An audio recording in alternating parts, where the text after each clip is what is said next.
газар шорооноос бурхан гуйсан ч бүү үг.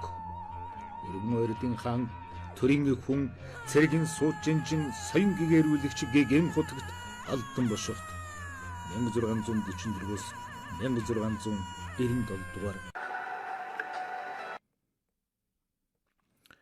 Өөлд дөрвөн ойрдыг бүрдүүлэгч нэгэн аймаг бөгөөд Монгол улс бүгд найрамдах хятад ард улсад бөөнөр оршин суудаг Монгол угсаатны бүлэг.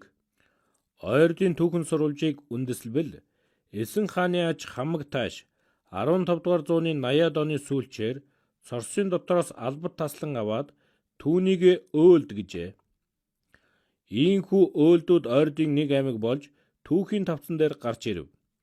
Гэвч ойрдын ноёдын эрх мэдэл Харьяатарда булаацалдсан тэмцэл даамжран 1490-ад оны дундуур өөлд Цорс хоёр хоорондоо дайджээ. Тэдний дотоодын зөрчилийг Турфаны уугрууд далимдуулан 16 дугаар зууны босгон дээр өөлдийг дайлсан бололтой.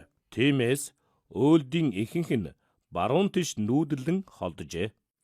Өөлд нь дөрвөн ойрдын доторх том аймаг учраас нийт ойрдуудыг өөлд хэмээн нэрлэх явдал байв. Галдан бошигтын тэмцэл дарагдсны дараа манжууд түүний Жанжин, Равдан, Данжила нарыг дагуулж 3 хошуу зохион байгуулж халахын нутагт суулгажээ.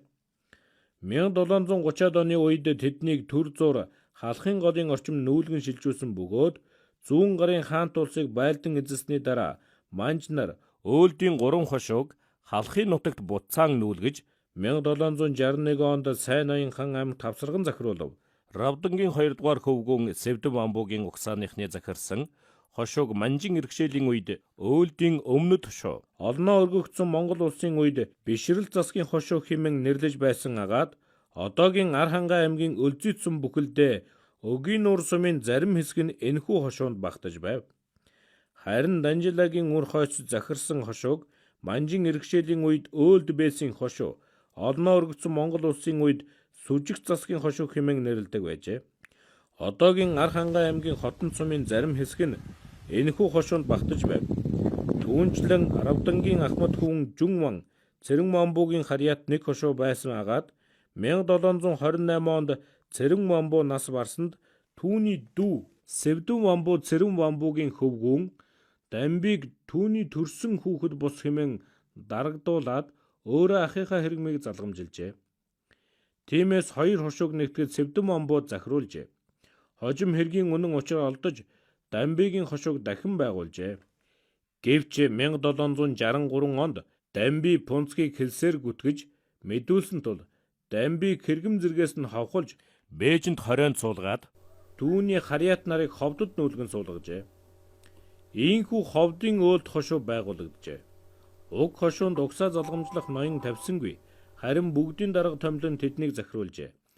Энэ хошууны нутаг нь Ховд аймгийн Эрдэнэ бүрэн сум. Эдгээрээс гадна манжин иргэшээлийн үед хөлөн бүрт өөлдийн нэг хошуу байсан нь мөн л галдан бошготын албат байсан ажээ.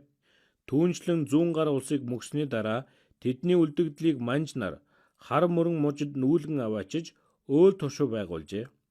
Тус хошуу зөвхөн өөлд бус ойрдын олон аваг аймгийн хүмүүсээс бүрэлдсэн хэдий ч хар мөрний өөлд хошуу хэмээн нэрлэгдэх болжээ.